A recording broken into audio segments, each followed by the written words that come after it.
जैसा कि आप सबको पता है कि हिंदू मैरिज एक्ट के सेक्शन 13 में डिवोर्स के कुछ ग्राउंड्स दिए गए हैं और 90% केसेस में जो ग्राउंड यूज़ किया जाता है वो है क्रुएल्टी। और क्रुएल्टी जैसा कि मैंने आपको कई वीडियोस में बताया है, दो तरीके की होती है। एक होती है फिजिकल क्रुएल्टी, दूसरी होती है मेंटल क्रुएल्टी। फिजिकल क्रुएल्टी यानी कि आपके साथ कोई मार पिटाई हुई है, दूसरी होती है मेंटल क्रुएल्टी। अब मेंटल क्रुएल्टी में लोगों के बीच में सबसे ज़्यादा कन्फ्यूजन होती है। सबसे ज़्यादा लोग यही कंफ्यूज होते हैं कि आखिर मेंटल क्रुएल्टी में क्या क्या आता है और क्रुएल्टी में किस किस चीज़ को इंक्लूड किया जा सकता है और क्या चीज़ें हैं जो क्रुएल्टी के अंदर नहीं आती हैं।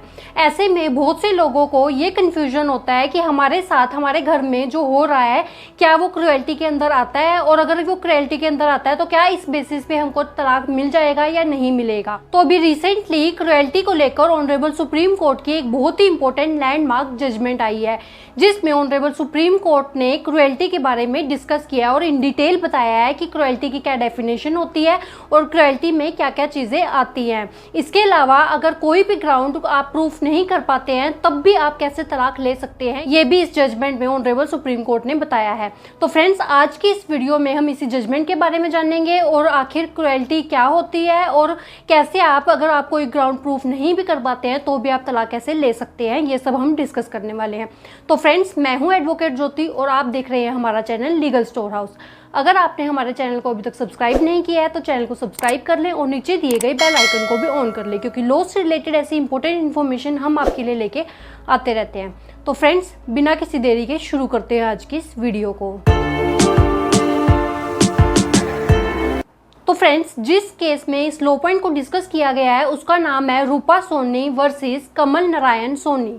अभी रिसेंटली 2024 में ये लैंडमार्क जजमेंट आई है। तो फ्रेंड्स, अब हम इस केस के फैक्ट्स के बारे में जान लेते हैं। इस केस में हस्बैंड वाइफ की 2002 में शादी होती है और उसके बाद शादी के कुछ साल बाद 2006 में उनको एक बच्चा होता है, जिसके बाद वाइफ के ये एलिगेशंस होते हैं कि जैसे ही बच्चा होता है उसके बाद हमारे बीच में जो डिस्प्यूट्स हैं वो बहुत ज़्यादा बढ़ जाते हैं और डेली उनके घर में लड़ाई झगड़ा होने लगता है। उसके बाद जो वाइफ है वो अपने हस्बैंड के ऊपर 498A का केस भी फाइल करती है और इसके साथ साथ वो डिवोर्स की पिटीशन भी फाइल करती है। अब आप डिवोर्स कैसे ले सकते हैं? आप जिस भी एरिया में रह रहे हैं वहां के फैमिली कोर्ट में आप डिवोर्स की पिटीशन फाइल कर सकते हैं। इसके बाद कोर्ट में वाइफ अपने हस्बैंड के ऊपर बहुत सारे एलिगेशंस लगाती है, जैसे कि वो ये भी एलिगेशन लगाती है कि उसके हस्बैंड का एक्स्ट्रा मैरिटल अफेयर चल रहा है और इस तरह से वो काफी सारे एक्यूजेशंस अपने हस्बैंड के ऊपर लगाती है और कहती है कि मेरा जो हस्बैंड है वो मेरे ऊपर क्रुएल्टी करता है। तो जो वाइफ है वो क्रुएल्टी के ग्राउंड पे डिवोर्स की पिटीशन को फाइल करती है, जिसके बाद फैमिली कोर्ट दोनों पार्टीज को सुनने के बाद इस कंक्लूजन पे पहुंचती है कि इस केस में कोई भी क्रुएल्टी नहीं हुई है और जो कोर्ट है वो वाइफ को डिवोर्स देने से मना कर देती है। इसके बाद जो वाइफ है वो जाती है ऑनरेबल हाई कोर्ट में। ऑनरेबल हाई कोर्ट में भी उसकी जो डिवोर्स की पिटीशन है उसको डिसमिस कर दिया जाता है, जिसके बाद जो वाइफ है वो जाती है ऑनरेबल सुप्रीम कोर्ट में। फाइनली ऑनरेबल सुप्रीम कोर्ट दोनों पार्टीज के आर्ग्यूमेंट्स को सुनती है। उसके बाद ऑनरेबल सुप्रीम कोर्ट जो है वो क्रुएल्टी के बारे में बहुत ही इंपॉर्टेंट की पॉइंट्स हमको बताती है।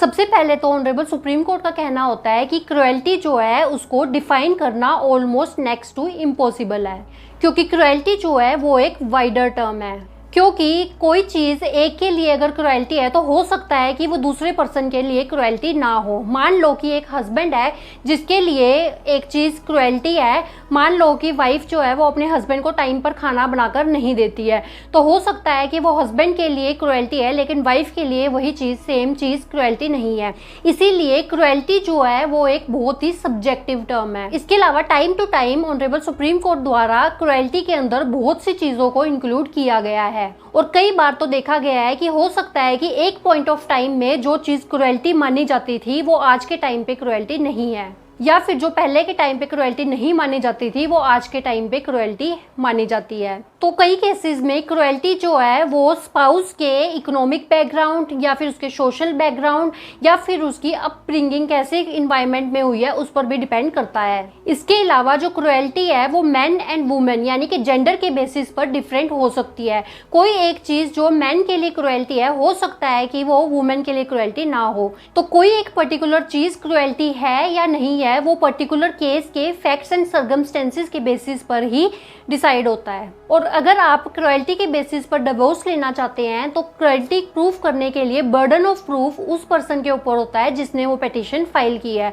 उसी को ये प्रूफ करना होता है कि मेरे साथ क्रुएल्टी हुई है, जिसके बाद कोर्ट ये डिसाइड करती है, केस को सुनने के बाद, फैक्ट्स जानने के बाद, एविडेंसेस के बाद कोर्ट ये डिसाइड करती है कि वो क्रुएल्टी है या नहीं है और उस बेसिस पर तलाक देती है। और इसके साथ साथ ऑनरेबल सुप्रीम कोर्ट ये भी ऑब्जर्व करती है कि इस केस में ये जो कपल्स हैं वो काफी सालों से अलग रह रहे होते हैं। तो यहाँ पे ऑनरेबल सुप्रीम कोर्ट का कहना होता है कि कई केसेस में जहाँ पे आपके पास कोई स्ट्रॉन्ग ग्राउंड नहीं है डिवोर्स के लिए, उस सिचुएशन में भी आपको तलाक मिल सकता है। क्योंकि कई बार जो कपल्स हैं वो साथ रहकर भी साथ नहीं होते हैं, क्योंकि कपल्स के बीच में कोई भी बॉन्डिंग नहीं है, कोई भी अंडरस्टैंडिंग नहीं है, कोई भी केमिस्ट्री नहीं है और उनके बीच में कोई भी कनेक्शन नहीं है और उनके जो थॉट्स हैं वो आपस में नहीं मिलते हैं। तो ऐसी सिचुएशन में हो सकता है कि पति पत्नी के बीच में डिवोर्स लेने के लिए कोई भी रीज़न नहीं है, लेकिन उनकी आपस में वाइब्स मैच नहीं करती, उनके थॉट्स आपस में नहीं मिलते हैं, उनके बीच में कोई इमोशनल कनेक्ट नहीं हो पा रहा है, तो इस सिचुएशन में भी आपको तलाक मिल सकता है। ऑनरेबल सुप्रीम कोर्ट ने इसको कहा है इररिट्रीवेबल ब्रेकडाउन ऑफ मैरिज, यानी कि शादी जो है वो बिल्कुल ही बियॉन्ड रिपेयर है और वो शादी बिल्कुल ही खत्म हो चुकी है और उस शादी को बचाया नहीं जा सकता। तो ऐसी सिचुएशन में ऑनरेबल सुप्रीम कोर्ट जो है वो बिना किसी ग्राउंड के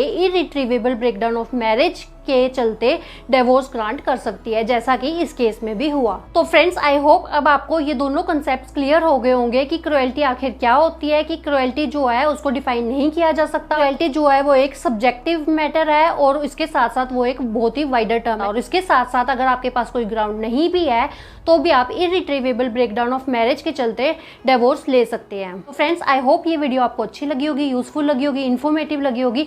अगर ये वीडियो आपको अच्छी लगी है तो वीडियो को लाइक करें, शेयर करें। अगर आपने हमारे चैनल को अभी तक सब्सक्राइब नहीं किया है तो चैनल को सब्सक्राइब कर लें। तो फ्रेंड्स, इस वीडियो में इतना ही। अपना कीमती समय हमें देने के लिए धन्यवाद।